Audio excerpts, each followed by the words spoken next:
Hey guys, it's Dani. Alrighty, today we have a special video, hopefully not boring, but anyway, today, the 3rd of April, is quite a special day for me. It's my 5th year anniversary here on YouTube. So 5 years ago, on the 3rd of April, I made my first video here on YouTube, and I'm just gonna play a little clip just to have a little fun. Hi everyone, welcome to the first video of the series that I hope you'll find entertaining and useful, related to orchids. I know a lot of people like to watch orchid videos online. I know I do. So I thought I should start my own series since I'm very into orchids and I'm trying to raise my orchids and not kill them. Cringed yet? Yeah, I know. It was just horrible. I really liked the experience and I really liked the people who were already on YouTube. I really wanted to share what I had, but the first video I ever made was a horrible experience. I felt so weird just talking by myself about orchids, about plants.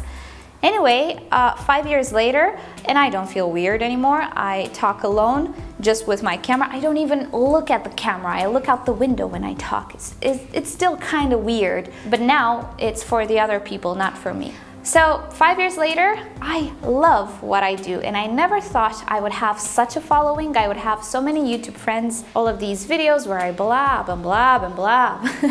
I certainly learn about things, not only orchids, but people as well. I had good years and bad years, but one thing that I learned in 2017 is to embrace being a YouTuber, not being the community person, the orchid community person, but actually being a YouTuber, minding my own business and just making YouTube, not changing the world, pretty much.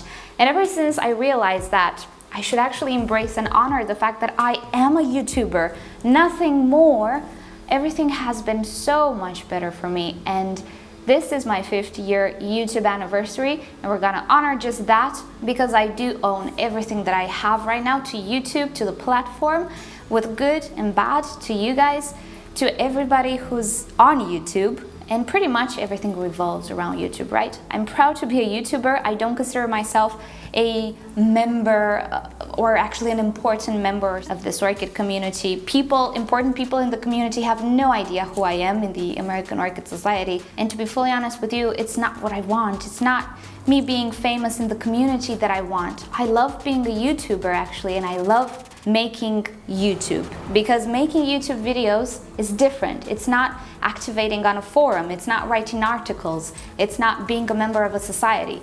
It's YouTube, and it's just something wonderful. And I take making YouTube videos very seriously because it is my income, it is my job, it is something that respects me, and I need to respect it. And yeah, that's the introduction. But I think it's just fit because through YouTube is that I met you, that you got to know me and what I think and my orchids and what I did. And through YouTube, you got to watch me fail and also succeed and just evolve, and hopefully inspired you to pursue this hobby and to, just get better at it. So for that, thank you YouTube, and thank you guys for sticking with me and for being part of my YouTube community and my YouTube journey. Today I thought it would be cute to remember a little bit, or to share with you something that you might not know. 3 orchids that have made me actually want to collect orchids. And they actually have to do with YouTube. So without further ado, let's see the orchids that actually made me who I am. So at the beginning, just like most of you probably, I had a bunch of Phalaenopsis orchids, and I carried those Phalaenopsis with me wherever I moved. I had 3 or 4. And after a few years, I learned, I think through Google, that there is such a thing as a fragrant orchid, and it smells like chocolate, and it was the Sherry Baby. And I just flipped. To me, fragrance is actually very important. It's just something that makes me happy, and I thought, oh wow, what about a fragrant orchid? How about that? So I started to look for this orchid. I ran into a local forum, but I also ran into Brad here on YouTube. He had a Sherry baby and he had a YouTube channel long before me. He had orchids before me, and I discovered Brad and I just watched and watched and watched his videos. And the video that introduced me to his channel was an Oncidium video. I am pretty sure it was a Sherry baby, but it might be something else. It was a repotting of that Oncidium Sherry baby, and I'll share the video down below with you guys. So I started to watch Brad and I just got hooked. I could not stop watching. Of course, YouTube was a source of entertainment. But then here we go, a how-to orchid care tutorial. That was amazing. And I was hooked. Brad was one of the first channels that I actually watched, and I loved it. And the Oncidium Sherry baby was one of the orchids that actually made me want to just collect orchids and discover orchids, because yes, I found it, I had it at some point, it was absolutely amazing. But before I got the Sherry baby, I got to discover other fragrant orchids and other beautiful species except the Phalaenopsis. This is one of them. This is a ruby doll. Very exciting. He has flower spikes now. I have about 3 or 4 Sherry babies at this point. It is one of my favorites, and because of him, I just discovered everything. All of the other beautiful fragrant orchids, even though I didn't have him from the beginning. And because of him, I discovered Brad and YouTube in general. Even before I made my channel or even remotely thought about making a YouTube channel, I was watching Brad. And 1 year before I made my channel, I was on a forum, I was collecting orchids, I was still like watching YouTube. I now know about the beautiful world of Oncidiums and fragrant orchids generally. And you know, they do make a great deal of my collection at the moment. It all started with the Sherry baby. Next up, it was the Cattleya, and again, it has to do with Brad. I was watching Brad all the time. He was my favorite YouTube channel. And of course, he had fragrant Cattleyas. This was after the Sherry baby. He had a purple cascade Calia orchid, and he said it smelled beautiful. So I purchased this purple splash in my very first Schwerter haul, and I think I have it filmed. Problem is, it was mislabeled, and behold, I now have the Tokyo Magic. It was not supposed to be Tokyo Magic, but Purple Cascade. What to do? However though, the Tokyo Magic was a beautiful Cattleya, and I didn't feel disappointed at all because it was beautifully fragrant. It had a sort of lily fragrance, which I absolutely adore, and I still have that orchid. It's still in pretty good health. She has fusarium, or she had. Hopefully she looks okay now, so yay. But that was the first time that I smelled a Cattleya. However, though, it wasn't my first Cattleya. My very first Cattleya that I got locally was the Cattleyanthe Rojo. I thought she would be fragrant because Brad was talking about Cattleyas which were fragrant, and as it turns out, it's one of the few Cattleyas that I owned which were not fragrant. She was beautiful, she was red, and I purchased it in the hope that it would smell nice, but she wasn't fragrant. However, as I was saying, the Tokyo Magic had this wonderful, wonderful fragrance, and it just opened up my appetite for Cattleyas so bad. Currently, they're ahead of Oncidiums. You know that I had a love for Oncidiums at some point? Yeah. Due to my climate, I have to give it, yes, Cattleyas are just so much easier for me to grow. Cattleyas are in front of Oncidiums right now. I love Cattleyas, and I think I will always purchase Cattleyas because I can grow them, you know, and they don't give me headaches. They just smell so nice and they're just so beautiful.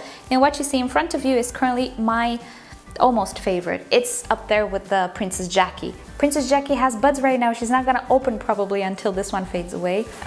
What to do? But yeah, I owe my love of Cattleyas right now to Brad, yet again, and to that mislabeled Cattleya that I purchased. To this day, I want to have the Purple Cascade. I don't have it. What to do? I'll get it, most probably, but I have a beautiful Cattleya collection. I don't intend to stop because most of them are just so incredibly fragrant, especially the floofy ones, and I do believe Cattleyas make up most of my collection at this point, or Cattleya types, intergenerics, and so on. So, yet again, all started with YouTube and with the mislabeled Cattleya. And I saved the best for last, maybe, a Phalaenopsis. Yep.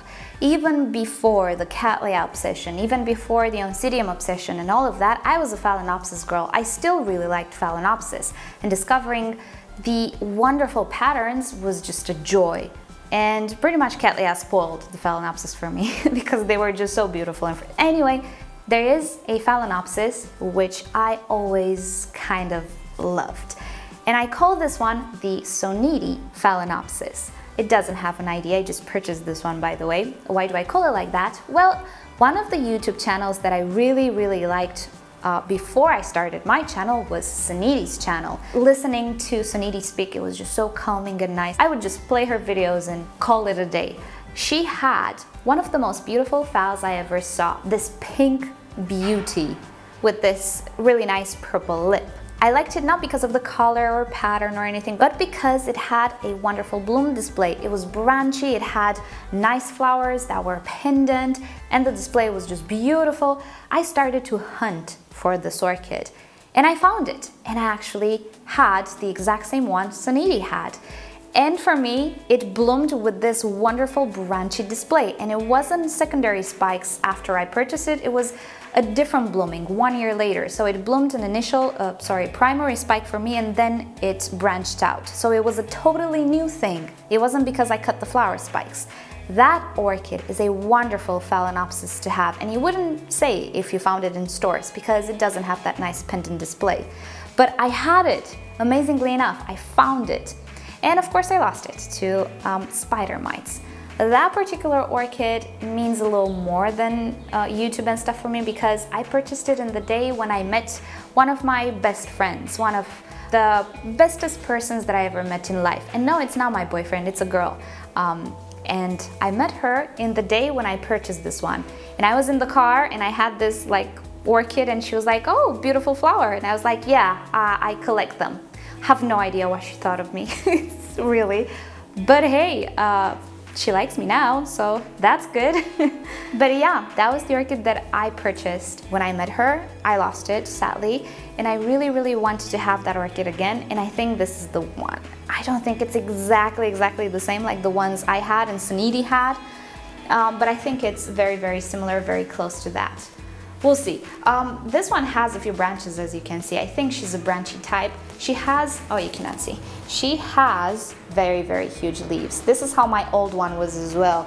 So that's why I'm saying that I think it's that one. Maybe a little different, you know how it is, variations. But if she behaves like that one, then I'm happy. So anyway, you guys, thank you so much for watching, and thank you for bearing with me. If you search for YouTube anniversaries, you'll see people having like cakes with YouTube written on them. I won't have stuff of the sorts, but I will give myself a cake. So I'm gonna go have cake today, and I wish you all a great day, and I'll see you guys next time. Bye!